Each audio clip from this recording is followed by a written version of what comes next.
The following program is a PBS Wisconsin original production. The lines are longer, the number of new registrants is escalating pretty quickly.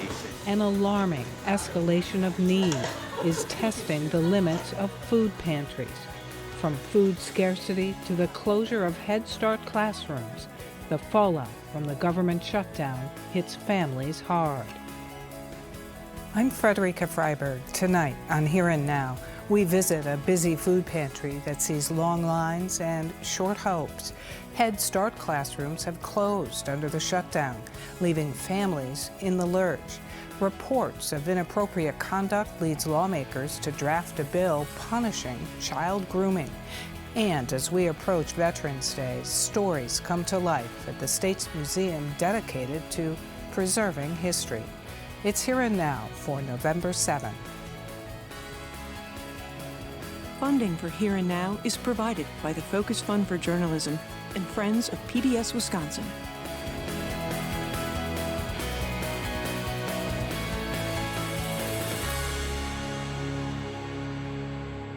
The Evers administration overnight Thursday made full November food share payments to 700,000 people in Wisconsin who rely on the assistance. That after a federal judge late this week ordered the Trump administration to fully fund SNAP, saying people have gone without for too long. Trump Friday appealed that decision, but a stay was not granted. People's accounts in Wisconsin have been restored at least for this month. Now, the chaos in the SNAP program and overall higher costs have drawn more and more people to seek help from food pantries, including many first-time visitors. Over 4 days this week at one of Wisconsin's busiest, the River Food Pantry in Dane County, they served nearly 5,000 individuals. As its executive director Rhonda Adams told me, long lines and empty pockets tell the story. What has it been like here in terms of numbers and demand on people's part for help with food? I can't keep up with it, to be honest. It's hard to keep up with them because they're changing every day. But we just know that there is an increase in what we've been seeing over the last several months. We're on track to serve over 20,000 unique individuals this year. And that's up from last year, about 18,700. So a lot of people are coming to us. There's a lot of need. You've been executive director for 5 years. How does this period of time right now compare to prior years? There's no comparison. This is, and I don't even want to say crazy, but it is crazy how much need there is right now. So as I was looking at numbers again just from last week, serving close to 5,000 people in a week, we never thought we'd be able to do that and never thought we'd need to do that. But we're here for the people that need us through very dedicated volunteers and a very devoted staff. Do you ever have concerns that this amount of donations won't come in, won't be able to serve the people that need it? To be honest, yes, I did have that concern, but I will tell you that our community has been amazing. They have heard our pleas, they've heard other food pantries' pleas that please bring us money, please give us money, please give food. We need help, we need volunteers, and the community has responded. Even if by court order the SNAP funding is reinstated, do you expect it to be immediate where people will have that on their EBT cards? I don't expect that to be immediate. I expect that to be weeks. And also I think people are still going to be apprehensive about is it really true? Plus I think people have found us and now have also found that we're welcoming, that we're here for them. And so I believe we'll continue to see an uptick in numbers here. And plus we're coming into the holidays, which is always a busy time for us. How confusing and frightening is it for your customers, your clients, the people you serve, to kind of be in the midst of what's happening in Washington? It's very confusing. I was talking to some of the clients last week. They said, like, we're scrambling, but we don't know what to listen to, which side to listen to, and like we're in the middle, and who's also in the middle are children, and that's heartbreaking. That children are going hungry and may be going hungry because of the SNAP benefits being cut. What kind of provisions do you have here to help the community? Yep, so the River has 8 different programs, and it's really a way to give different access to different people and how can they get food. So we do have a mobile meal program where we go out into 24 different neighborhoods throughout the week where we're delivering a meal. We also have our most busiest and popular program, which is curbside, and that's really what the volunteers here are preparing to put together bags for our clients that are coming curbside with a variety of things. What we're seeing here is produce, the most requested item, milk and eggs and dairy products and shelf-stable products, all those kind of things. Meat. You mentioned also the meal. So this week we are serving chicken noodle soup, which has been really popular. But also we do have a meal here every week. So again, we're serving 4 days a week and people can come to us for the meal. And it just takes a burden off of people having to prepare one more meal. They can have one already prepared for them and their families. Do you see a lot of first-time visitors? Another heartbreaking thing, yes, we do see a lot of first-time. Last week was 81 households had never been here before, came for their very first time. And to see the looks on their face, they're frightened. They don't know what to do or what to expect. And for many of them, they're feeling shame, and they're making telling us, like, sorry that I'm here and apologizing for being here.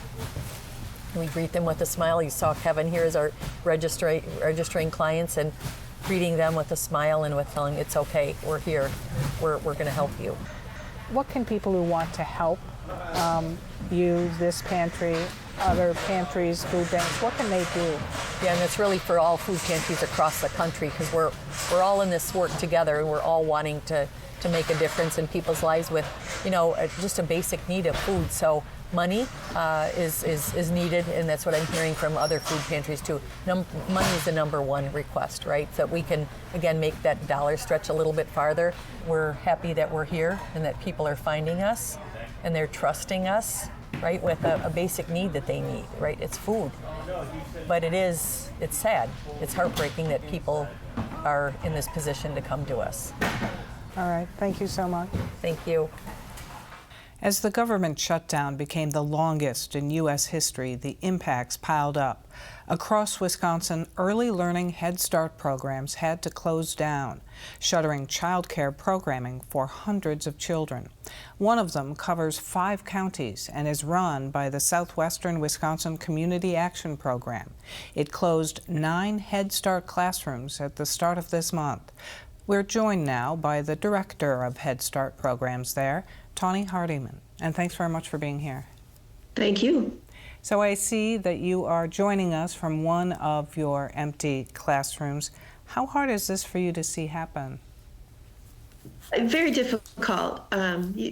Even though this is out of our control, we feel really responsible for our families and the children and the impacts that we make within their lives. And so it's really hard to have told the families this after you've encouraged them to, come to your center, enroll in your program. To see the empty classroom is hard. These are 3- and 4-year-old children here at the center. They have fun every day. We have great teachers here, and we just worry about, what do they do when we miss them? How disruptive is this in the lives of the families whose children are there? It's extremely disruptive. You can imagine as 3- and 4-year-old children, it takes a little while to transition into a classroom and to get accustomed to things. And then suddenly this routine that they've been in every week ends, and they're kind of wondering what's going on. Additionally, with families, they rely on these classrooms for childcare while some of the families go to work or school. And when they came to our program in September, they would have let go of a different enrollment spot, potentially at another childcare provider. This area is also a childcare desert in many of our communities. So they were having struggles trying to find other arrangements for their children if they don't have family or friends that are able to help them.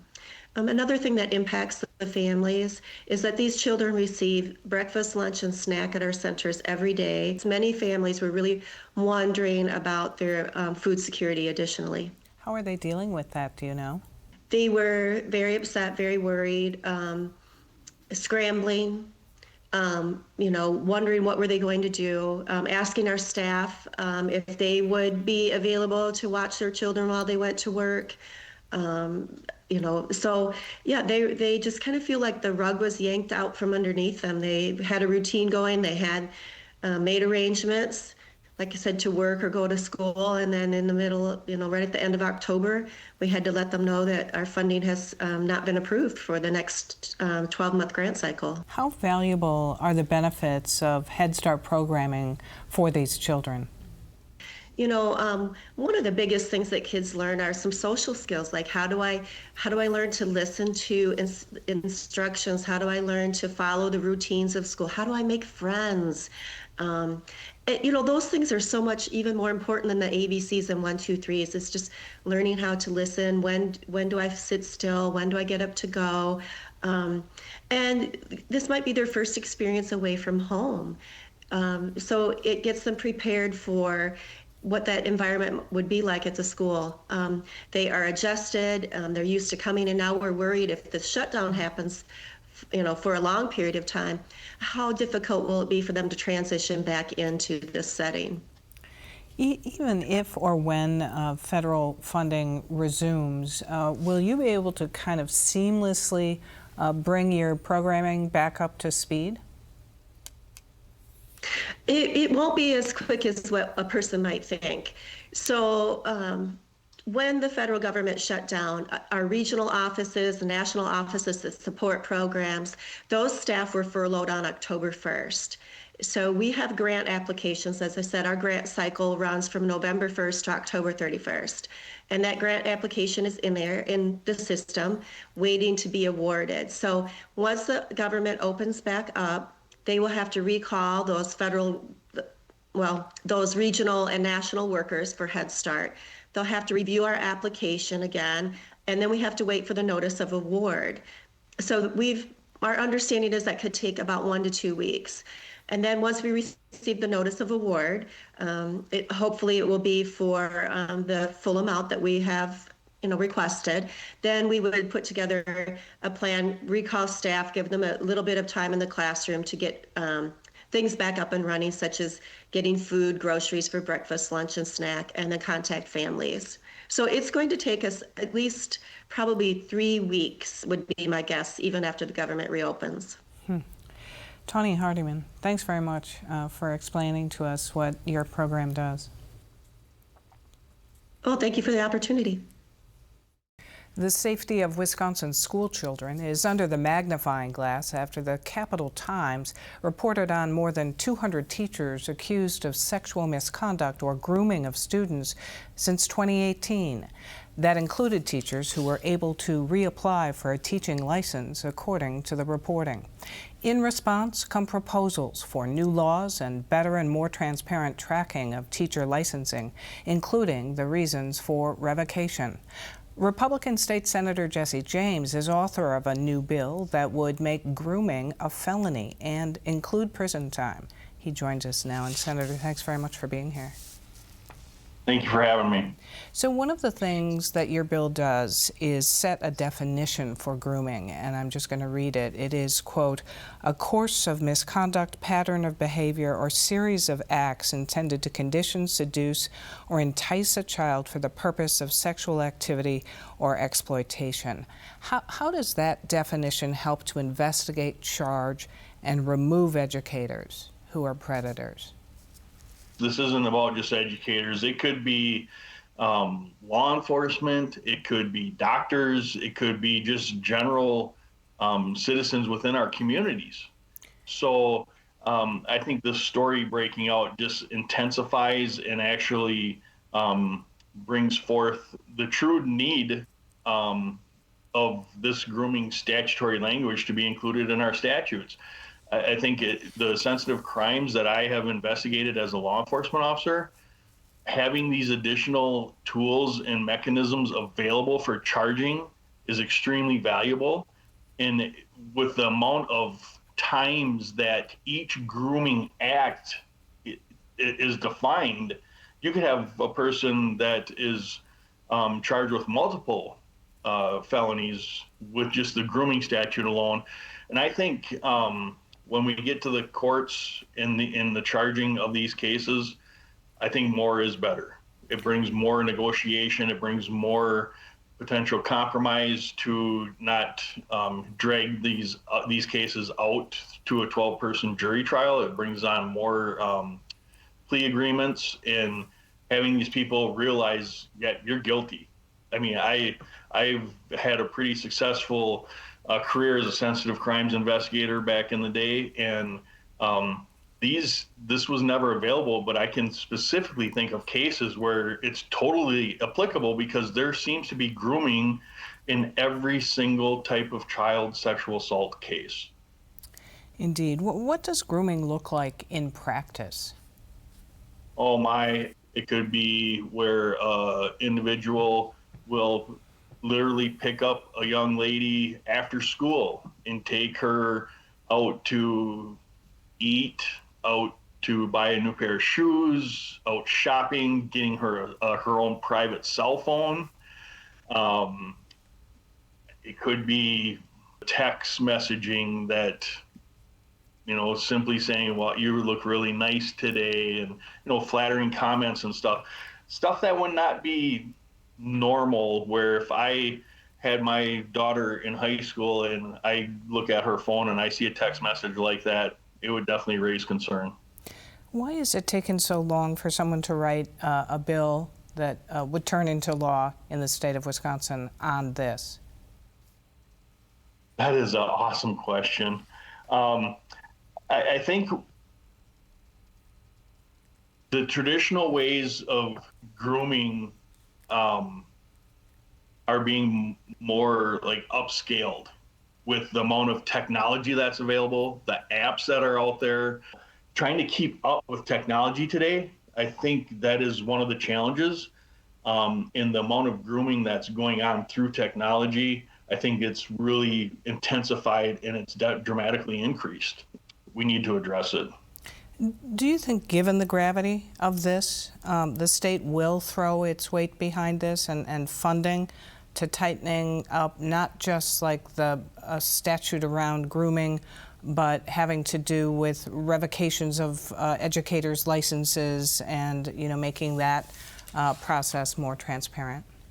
I think there will be strong support for this. The governor has already expressed his support for this, and I think that having this extra tool available for specific crime of grooming is going to be highly beneficial for any type of case to help hopefully deviate or have these individuals that like to prey on our children think twice about it. And this bill, soon to be law, apparently will help with that.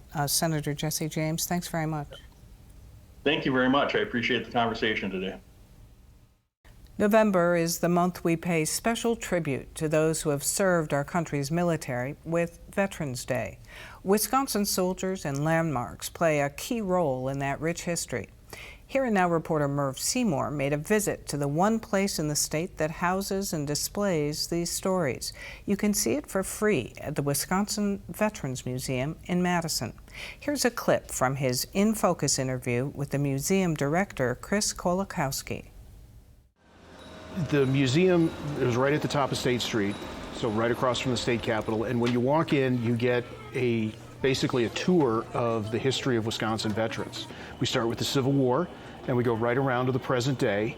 And it's not necessarily a museum about wars and battles, although we do talk about that because it's a veterans museum, but it's really a museum about people. You get a feel for who some of these people are in uniform, a little bit about what they experienced, some of the service conditions, like I said, in all the conflicts from the Civil War right up to the present. And we always try and find a way for anybody that walks in a door to find something to connect to, at least something, if not more than one thing, in the museum. Whether it's a hometown, whether it's some personal aspect, went to the same college, whatever the case is.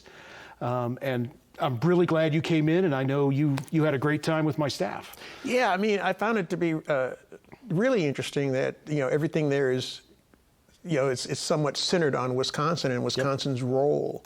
How do you guys pull that off? So we actually were founded by Civil War veterans for the people of Wisconsin. We turn 125 in 2026. So we were founded in 1901 in the Capitol as the GAR Memorial Hall. Now the GAR is the Grand Army of the Republic. It's the veterans organization for Civil War veterans. And our mission has since expanded to include all Wisconsin veterans, all services, all time frames. And so the stuff that we get, some of it we sometimes go out and acquire, but the vast majority of it, veterans and their families will donate to us. And so, you know, when you have a veteran that walks in and says, here's the uniform I wore in Vietnam, or here's what my father or mother did in World War II, here's their letters back and forth, you know, it's just a fantastic, it's a fantastic introduction. So are you still, even to this day, do you still get people that pop in and say, hey, look what I found in my attic, or look what I found in this shoebox that was in the basement? Like, are you still getting artifacts in that way too? That happens about every 2 to 3 days. Really? Where we either have somebody contact us by email, or you'd be amazed what walks in the door sometimes. We just had a general's aide family found stuff in the attic and was like, hey, this guy was an aide to this general in World War II. Would you be interested in collecting the material? And so we took it in. Yeah. Yeah, and I was really impressed with some of the artifacts I saw, and the fact that they were authentic, not replicas, right. You know, and the actual items. Give us a sense kind of what kind of things that people will see when they walk in. Well, that's what I call the power of the authentic. The real thing, standing in front of the real thing, is different than looking at it in a picture or reading about it in a book. There's a power of the real thing, the real place, the power of the authentic. Some of the stuff that we have, we've got battle-worn uniforms from all the conflicts. We have a machine gun in World War I that the only Wisconsin Army Medal of Honor recipient earned the Medal of Honor capturing and brought it home as a war trophy. We've got, speaking of the Medal of Honor, we've got 4 of them on display from World War II and Korea. We've got Vietnam helicopter that was in battle, has some battle damage. I don't know if they showed you that on the tail of the rotor. That's amazing. How can you miss it?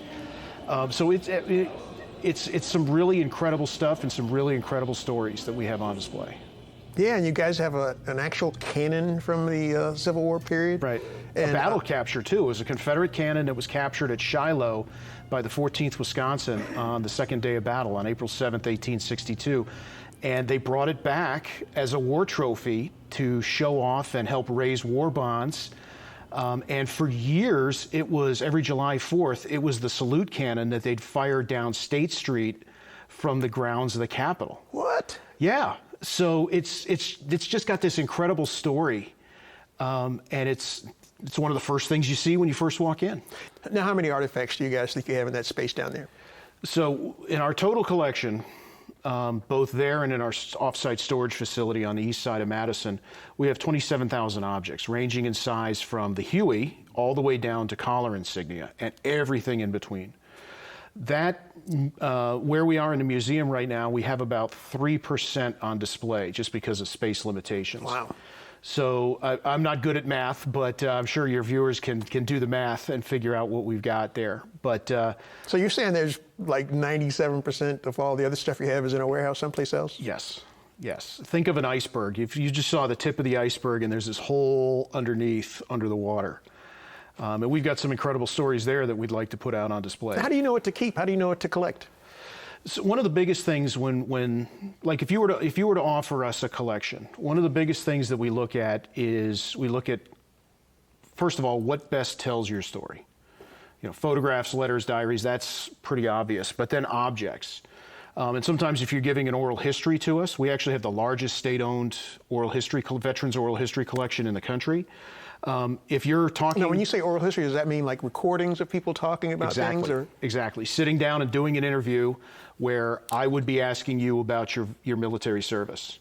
And if there are things that you mention or you hold up and say, oh, I brought this back from, wherever I served, we want that as well because that helps document your story. Veterans Day is November 11. In environmental news, a culturally and ecologically important controlled burn happened in Superior this week. Wisconsin Point, along Lake Superior, was the site of what is known as a cultural prescribed burn.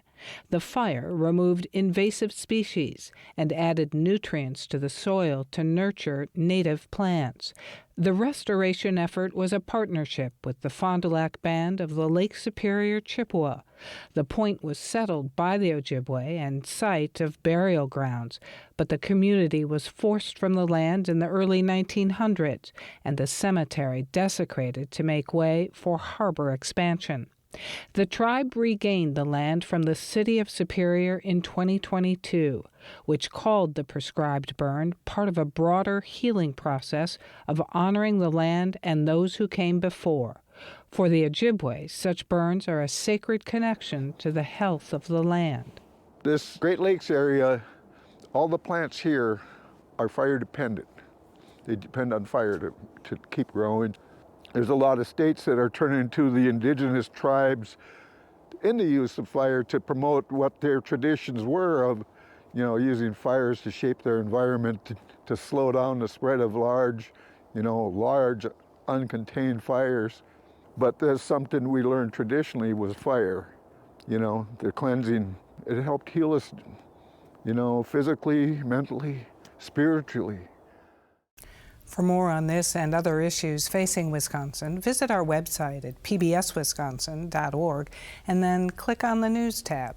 That's our program for tonight. I'm Frederica Freiberg. Have a good weekend.